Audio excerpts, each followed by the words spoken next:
सकाळी उठून छतावर येऊन थोडा योगा केला आणि ह्या छतावरचा व्ह्यू आहे. खूप झाडं असल्यामुळे ते खूप फ्रेश वाटतं सकाळी सकाळी. आज आमची मायक्रोबायोलॉजीची थेरी एक्झाम आहे, त्यामुळे थोडा वेळ अभ्यास करत बसलो. मायक्रोबायोलॉजी म्हणजे सेकंड इयरची बायोकेमिस्ट्री असल्यासारखंच आहे. सगळे शेवटच्या टप्प्यातच करतात अभ्यास. हे आमची मेस आहे.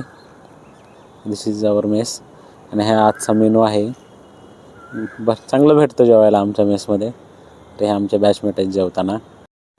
आज एक्झाम झाल्यामुळं थोडं फिरायला जावं म्हणलं. मी आणि चैतन्य सायकली घेऊन फिरायला गेलो होतं. तर इथं आम्ही पाणीपुरी खाल्ली. हा चैतन्याचा फेवरेट स्पॉट आहे पाणीपुरी खायचा.